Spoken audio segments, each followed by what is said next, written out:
Societe Daima Development Community Timba mutima yakoze neza kutuzanira Dynasty Global.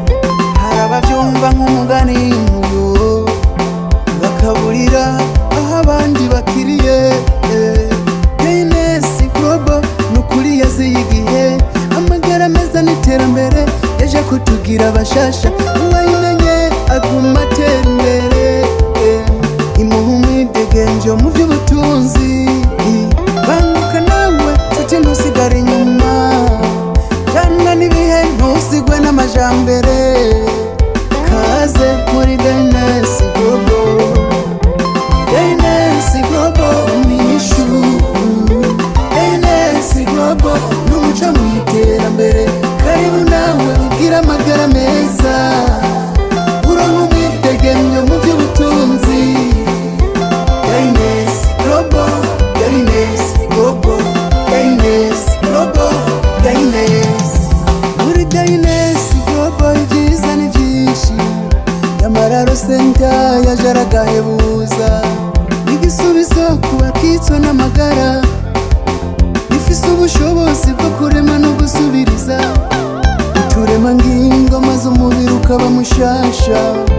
Hamwe na Dynasty Global isezera ingendo zo kuja kurondera inyishu ku magara yawe.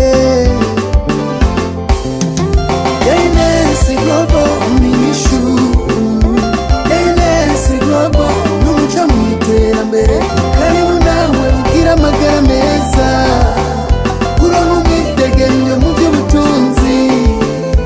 Dynasty Global, Dynasty Global, Dynasty Global, Dynasty.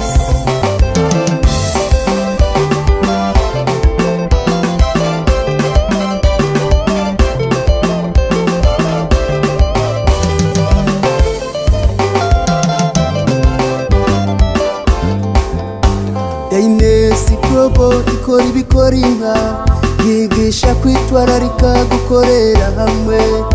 Yaratubereye umuco, iterambere riroroha. Hamwe na Dynasty Global dutera imbere dufise amagara meza. Banguka nawe nshuti ntusigare inyuma, jana n'ibihe ntusigwe n'amajambere. Kaze muri Dynasty Global.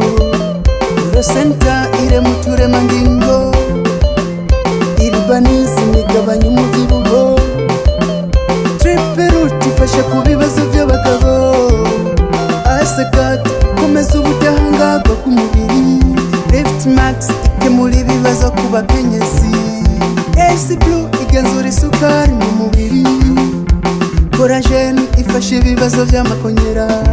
Izo ngaburo muti zikemura ibibazo byinshi, hari na Korogate n'iti y'agakura.